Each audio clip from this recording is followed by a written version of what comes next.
नमस्कार मित्रांनो, सुस्वागतम. लक्ष्मीच्या पावलांनी या मालिकेच्या एपिसोडच्या भाग 2 भागामध्ये आपण पाहणार आहोत की होळीला नारळ अर्पण केल्यानंतर कला ही मनोभावाने नमस्कार करते आणि मनात म्हणते की मला काही झाले तरी नयनाताईला हे कोण करण्यासाठी भाग पाडते हे तर शोधून काढावेच लागेल.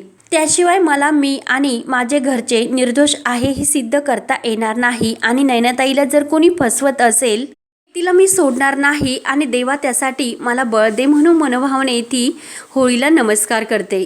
सर्वजण होळीला मनोभावाने फेऱ्या मारत नमस्कार करत बोंबाट करतात आणि दुसऱ्या दिवशी होळी धुलीवंदनाचा सण असतो. श्रीकाकांनी तर जल्लोद अशी तयारी केलेली असते आणि त्यांची ही सर्व तयारी बघून आबा मात्र खुश होतात. आबा विचारतात की पण पोरं कुठे आहेत, आज तर त्यांचा रंग खेळण्याचा दिवस आहे. तेव्हा श्रीकाका म्हणतात की आबा आम्ही सुद्धा तरुणच आहोत, आमचे सुद्धा दिवस आहे. तर आबा म्हणतात की हो तुमचे सुद्धा दिवस आहेत, परंतु पोरं कुठे, त्यांची मजा काही वेगळीच असते. तेव्हा सरोज म्हणते की ते बघा तिकडे आहे. तर आबा सरोज राहुल यांना आवाज देऊन बोलावतात. सोहम आणि राहुल धावतच येतात. तर सोहम म्हणतो की आबा काय झाले. तर आबा त्यांच्या अंगावर कलर फेकतात आणि एकमेकांना ते कलर अंगावर फेकू लागतात. तर इकडे काजल सुद्धा आपल्या मित्रांसोबत ही होळी खेळत असते आणि त्याच वेळेस नैना मात्र फोनवर बोलत असते. तर काजल तिच्याजवळ येते आणि दिदे तू का अशी सुकी सुकी उभी आहेस आणि तिच्या अंगावर कलर फेकायला लागते. तर नैना तिच्यावर ओरडते आणि घाणेरडी मुलगी लांब हो अगोदर असे रागाने म्हणते. तेव्हा काजल म्हणते की आज का दिन है बुरा न मानो होली आहे म्हणून तिला पुन्हा कलर लावायला लागते. तर नैना पुन्हा रागाने मला अजिबात रंग लावलेला आवडत नाही असे म्हणते. तेव्हा काजलच्या मोबाईलवर फोन येतो आणि ती लगेच नैनाला म्हणते की तुला रंग लावायला आवडत नाही हे स्पष्ट सांगायचे, इतके का ओरडतेस, आणि बाजूला जाऊन फोन घेते आणि तो कलाचा कॉल असतो. म्हणते की अगं तायडे मी तुलाच फोन करणार होते परंतु तुझाच कॉल आला आणि आपण सणाच्या दिवशी किती एकमेकींना कलर लावत मज्जा करायचो, तिकडे चांदेकरांकडे काही ही मज्जा आहे की नाही का समधी तिकडे कडक अशी शिस्त, अटेन्शन, 1 2 3 होशियार असे म्हणतात का. कला म्हणते की अगं तसे नाही परंतु मला जरा महत्त्वाचे तुझ्याबरोबर बोलायचे. तर काजल विचारते की काय ग काय झाले. तर कला विचारते नयनाताई तुझ्या आजूबाजूला जर उभी नाही ना. तर काजल म्हणते की नाही, रंगांना घाबरून अशी लांब पळते. तेव्हा कला म्हणते की अगं तू माझ्यासाठी नयनाताईवर लक्ष ठेव, कारण नयनाताई आपल्यापासून नक्की काहीतरी लपवतेस. ज्या दिवशी ती लग्न मंडपातून पळून गेली आणि त्यामागे दुसऱ्या कुणाचा तरी हात आहे, त्यामुळे तिने कोणाला कॉल केला आणि कुणाला भेटायला गेली तर लगेच मला तू फोन करून हे सर्व सांग. काजल म्हणते की तू अजिबात तायडे टेन्शन घेऊ नको, मी तुला वेळोवेळी अशा मस्त अशा अपडेट्स देते आणि एक चांगली खबर सुद्धा, तू फक्त टेन्शन घेऊ नकोस. तर कलाही थँक्यू गुंड्या असे बोलते आणि फोन ठेवते. तेव्हा काजल लगेच नयनावरच लक्ष ठेवून होळी खेळण्यामध्ये दंग होते. तर दिनकर हा संगीताला गालाला कलर लावतो. तर संगीताला असते आणि आओ कोणी जर बघितले तर काय म्हणतील. तर दिनकर म्हणतो की काय म्हणते, आपण नवरा बायकोच आहोत. नयना सुद्धा त्या दोघांकडे पाहून खुश होत असते. तेव्हा दिनकर म्हणतो की खरं तर आजच्या दिवशी नवऱ्याने बायकोला आणि बायकोने जर नवऱ्याला कलर लावला तर त्यांच्यातील प्रेम वाढते असे म्हणतात. संगीता सुद्धा लाजतच दिनकरच्या गालाला कलर लावते. तेव्हा नैना ते सर्व बघून मनात म्हणते की राहुलचं आणि माझे जर लग्न झाले असते तर आज आम्ही सुद्धा एकमेकांना असंच कलर लावला असता, आणि नाही झाले म्हणून काय झाले, मी अजून सुद्धा त्याच्याकडून पहिला रंग लावून घेऊ शकते असे बोलून नैना लगेच आतमध्ये जाते. तर काजलचे तिच्याकडे लक्षच असते आणि ती सुद्धा तिच्या पाठीमागे आतमध्ये जाते. तर संगीता दिनकरला म्हणत असते की लग्नानंतरच्या आपल्या कलाचा हा पहिला सण असेल, तिकडे सर्व काही व्यवस्थित तर असेल ना. त्यावर इकडे श्रीकाका आणि रजनी एकमेकांना कलर लावतात. प्रदीप सुद्धा आपल्या हातामध्ये सरोजला कलर लावण्यासाठी घेऊन येतो, परंतु सरोज ही बाजूला जाते. तर प्रदीपचा खूप असा नाराज होतो आणि आपल्या हातातील कलर तो तसाच खाली टाकतो. तर अद्वैत आणि कला हे बाहेर येतात. तर सोहम धावतच येतो आणि अद्वैतला कलर लावण्यासाठी लावायला लागतो. तेथील एक शेजारच्या काकू म्हणतात की सोहम, आज अद्वैतला कलर लावायचा मान तुझा नाही तर एकमेकांच्या जोडीचा असतो आणि नवरा बायकोंनी एकमेकांना कलर लावल्याचा आनंद काही वेगळाच असतो. जेव्हा तुझे लग्न होईल तेव्हा तुला समजेल. तेव्हा तो शेजारील मुलगा म्हणतो की अरे अद्वैत, तुझ्या हक्काची बायको आहे, तू कलर लाव ना त्यांच्या गालाला. आणि कलाला म्हणतो की तू सुद्धा अद्वैतला सोडू नकोस. कला म्हणते की मला रंग खेळायला नाही आवडत. तर रोहिणी म्हणते की अगं असे कसे, चांदेकरांची तू सून आहे, रंग तर खेळायलाच हवा आता. आणि रोहिणी ही अद्वैतला म्हणते की तू कलाच्या गालाला रंग लाव. श्री काका सुद्धा म्हणतात. आबा तर खुशून हे सर्व बघत असतात. तर सोहम म्हणतो की दादा, अरे बिनधास्त लावून टाक. तेव्हा अद्वैत लगेच रागाने सोहमच्या हातातील कलर घेतो आणि झणक्याने तो कलाच्या गालाला लावतो. तर कला सुद्धा काही कमी नसते आणि सोहमच्या हातातील कलर घेऊन ती सुद्धा त्याच परिस्थितीत म्हणजे त्याच रागाने अद्वैतच्या गालाला लावते.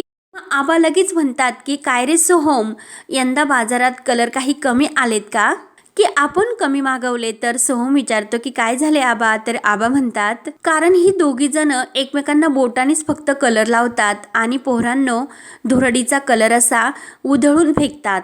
तेव्हा अद्वैत लगेच त्याच्या हातातील कलर घेतो आणि दोन्ही हाताने तो असा रागानेच कलाच्या दोन्ही गालांना लावतो. तर कलाला ठसका येत असतो.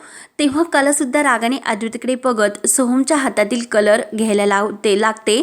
तर सोहम म्हणतो की वहिनी, तू हा कलर घेऊ नकोस, दादाला कसे रंगवायचे आता ते तू तुझे ठरव. तेव्हा कला आपल्या गालाचा कलर काढते आणि रागाने ती अद्वैतच्या चेहऱ्याला लावते. तर सोहम अगदी खुश होतो आणि अद्वैत मात्र कलाकडे रागाने बघू लागतो. सरोज मात्र रागाने हे सर्व बघत असते. तर आबा सुद्धा खुशून म्हणतात की आता मात्र खरी रंग चढला आणि आता एकमेकांच्या आयुष्यामध्ये सुद्धा असेच रंगूल जाल.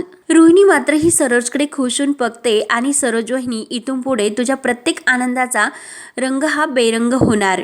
तेव्हा कला आणि अद्वैत एकमेकांकडे रागाने बघून पाठ फिरून जायला निघतात. तर शेजारचे ते मित्रमैत्रिणी दोघांना सुद्धा अडवतात. तर तो मित्र अद्वैतला म्हणतो की काय रे, कुठे चाललात, आता तर या सर्व खरी मजा सुरू झाली आणि मित्रांनो माहोल सुद्धा आहे, मोसंबी सुहाना आहे, मग डान्स तर बनत आहे.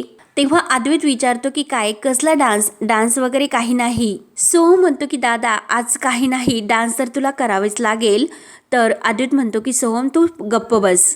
आणि सर्वजण अद्वैत कलाच्या नावाने त्यांना डान्स करण्याचा आग्रह करू लागतात. तेव्हा कला लगेच आपला पदर कमरेला खोचते आणि मस्त असा डान्स सुरू करते. तेव्हा सर्वजण सुद्धा डान्स करायला पुढे येतात आणि अद्वैत सुद्धा कलाबरोबर मस्त असा डान्स करतो. एकमेकांना कलर लावतात. अगदी सर्वजण खुश झालेले असतात आणि मस्त असा कला आणि अद्वैतचा डान्स होतो. तर इकडे नैना ही तयार होऊन तिकडे जायला निघलेली असते आणि ती त्याच वेळेस राहुलला फोन करते आणि काजल हे सर्व चोरून बघत असते. तेव्हा राहुल इकडे डान्स करत असतो आणि राहुल बाजूला जाऊन कॉल घेतो आणि नैना, तू जर मला आत्ता बाहेर भेटायला बोलवत असतील तर मी येणार नाही, कारण आमच्याकडे धुरडीचा मस्त असा मोठा कार्यक्रम असतो. तेव्हा नैना म्हणते की अरे मी तुला कुठे भेटायला बोलावते, उलट मीच तुला तिकडे भेटण्यासाठी येते. तेव्हा राहुल म्हणतो की तू इकडे येतेस आणि कशाला. तर नैना म्हणते की काय रे सोना, असे कशाला कसा विचारतोस, तुझ्या हातून मला रंग लावून घ्यायचा म्हणून. राहुल चिडतो आणि शटाप, तुला इकडे येण्याची काय गरज, तुझे इकडं येणं किती रिस्की आहे हे तुला माहिती नाही का. नैना ऐकायला तयार नसते आणि जर तुझे माझ्यावर खरं प्रेम असेल तर तू कलर लावण्यासाठी मला तुझ्या घराच्या बाहेर भेटशील असे ती राहुलला म्हणते. तर काजल हे सर्व ऐकते. लव यू, मी तुला भेटायला निघाले असे बोलून ती फोन ठेवते. तर काजलला भयंकर राग येतो. तेव्हा काजल लगेच आतमध्ये येते आणि दीदी असे म्हणते. तर नैना ही चिडते आणि काय अवतार करून ठेवला ग तू, आणि एकदाच सांगते की मला कलर वगैरे काही लावू नकोस. तेव्हा काजल म्हणते की मी तुला कलर लावत नाही, पण त्या अगोदर तुला माझ्याबरोबर एक सेल्फी काढावी लागेल. नैना म्हणते की अवतार बघितलास का. तर काजल म्हणते की छानच आहे. नैना म्हणते की हो का, आणि आरशामध्ये बघ, तुझ्यासोबत जर सेल्फी काढला तर माझे सुद्धा कपडे खराब होतील. आली मोठी सेल्फी काढण्यासाठी. तर काजल म्हणते की ठीक आहे, मी तुझ्यापासून जरा लांब उभा राहते, टच सुद्धा करणार नाही, पण त्यासाठी तुला माझ्यासोबत फोटो काढावाच लागणार. आणि दरवर्षी आपण मस्त अशी धुरवड ही सेलिब्रेट करतो, मग कलाताईला मला फोटो पाठवायचा म्हणून. तर काजल ही फोटो काढायला लागते आणि नयनाला म्हणते की अगं माझ्या फोनचा कॅमेरा तुटलाय, त्यामुळे तुझा फोटो काढण्यासाठी मोबाईल देतेस का. तर नयना ही म्हणते की काय कटकट आहे आणि आपला मोबाईल ती लगेच काजलच्या हातामध्ये देते. म्हणते की जरा लॉक उघडून दे. तर नयना लॉक उघडून देते. तर काजल त्यामध्ये दोघींचा सेल्फी काढते आणि तो सेल्फी मला पाठवून दे असे म्हणून तो मोबाईल पुन्हा आपल्याकडे घेऊन त्यामधील नंबर ती लगेच काढून घेते आणि तोपर्यंत नयना ही आवरत असते आणि नयना लगेच म्हणते की आता बाद झाले आणि काजलच्या हातातील मोबाईल घेऊन तिला बाय करून निघून जाते आणि लगेच फोन करते. तर सोहमने फोन घेतलेला असतो. सोहम फोन बघतो आणि लगेच कलाकडे फोन देत म्हणतो की काजलचा फोन आहे. तर कला लगेच काजलचा फोन बघून बाजूला बोलायसाठी येते. काजल लगेच कलाला म्हणते की अगं आपली नयनाताई आहे ना, ती तिच्या बॉयफ्रेंडला भेटायला निघाली आणि मी तिचं लोकेशन तुला पाठवले. तर कला खुश होते आणि ते लोकेशन आपल्या मोबाईलमध्ये चेक करते.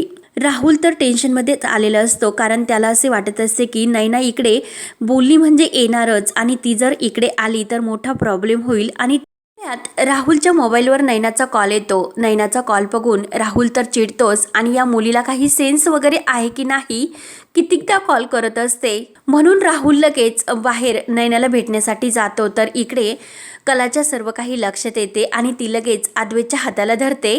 अद्वैत रागाने विचारतो की काय चालले तुझे. तर आपले लग्न जरी झाले असले तरी मी तुझा नवरा नाही, त्यामुळे हक्क गाजवायचा प्रयत्न करू नकोस. मला म्हणते की मी विसरायचे ठरवले तरी विसरू शकत नाही आणि आत्ताच्या आत्ता तुला माझ्यासोबत यावे लागेल. अद्वैत विचारतो की का. तर कला म्हणते की नयनाताईच्या प्रकरणात तुम्हाला दोषी ठरून मोकळा झाला, आता मी दोषी नाही याचा पुरावा माझ्या हाती लागला आणि नयनाताईला लग्नातून कोणी पळून नेले हे सुद्धा कळले, त्यामुळे तू प्लीज माझ्याबरोबर चल असे कला अद्वैतला म्हणू लागते. अद्वैत म्हणतो की मी तुझ्याबरोबर कुठेही येणार नाही. तर कला म्हणते की तुलाच पुरावा हवा होता, मग तुला माझ्याबरोबर आता यावेच लागेल. अद्वैत विचारतो की कुठे जायचे. तर कला म्हणते की माझ्या मोबाईलवर जे लोकेशन आले तेथे. तर कला फोनमध्ये पाहते तर चांदेकर मेन्शनच्याच घरी हे लोकेशन कसे येत असेल, म्हणून ती अद्वैतच्या हाताला धरते आणि त्याला बाहेर घेऊन येते. तर बाहेर राहुल आणि नयना बोलत असतात. राहुल म्हणतो की नयना तू इथे काय करते, तुला जर कोणी पाहिले तर किती मोठा प्रॉब्लेम होईल हे तुला कळते का. तेव्हा नयना राहुलच्या गालाला कलर लावते आणि राहुलला म्हणते की आपण असे कितीतरी दिवस चोरून भेटणार आणि कुठपर्यंत लोकांना असे घाबरून राहायचे, बाद झाले, मला कंटाळा आला.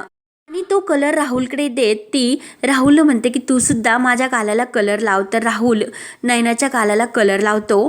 प्रेमाने तिचे हात धरून तिला म्हणत असतो की अगं अद्वैत आता चिडलेला आहे आणि त्याला जर हे माहिती झाले तर मग काय कसे करणार, आणि मी सुद्धा तुझ्याशिवाय आता जास्त दिवस लांब राहू शकत नाही. आणि प्रेमाने दोघे एकमेकांच्या मिठीत येतात. तर लगेच कला आणि अद्वैत तेथे येतात. तर समोरचे दृश्य बघून दोघांना धक्काच बसतो आणि अद्वैत रागाने राहुल असे ओरडतो. तर अद्वैत कलाला पाहून नयना आणि राहुलच्या पायाखालची जमीनच हादरते. नयना तर घाबरूनच रिक्षा ओरडते आणि रिक्षात बसून तेथून निघून जाते. तर अद्वैत आणि कला हे समोर येतात. अद्वैत रागाने राहुलच्या कानामागे देतो. तर हा भाग येथे संपतो. पुढील भागामध्ये कला आणि अद्वैत विचार करत असतो. तर कला मनात म्हणते की म्हणजे नयनाताई आत्तापर्यंत राहुलच्या सांगण्यावरून हे सर्व करत होती आणि अद्वैत सुद्धा तोच विचार करतो की राहुलने हे सर्व केले आणि दोघे एकमेकांच्या सोबतच येत असतात. तर रोहिणी ही त्यांना पाहून म्हणते की सरोजनी बघितलेस का, हे तर दोघे एकमेकांच्या सोबतच होते आणि कलर खेळत होते. आणि त्याच वेळेस दोघांना एकमेकांच्या सोबत येताने कलाच्या सँडलचा पाय घसरून ती लगेच खाली पडायला लागते. तर अद्वैत लगेच प्रेमाने तिला झेलतो आणि मिठीत घेतो आणि दोघे एकमेकांकडे पाहत असतात. तर सरोज आणि घरातील सर्वजण त्या दोघांकडे पाहत असतात. अद्वैत आणि कला एकमेकांकडे बघत एकमेकांमध्ये रंगून गेलेले असतात. तर आता पुढे काय होणार हे पाहण्यासाठी चॅनलला नक्की सबस्क्राईब करत राहा. धन्यवाद.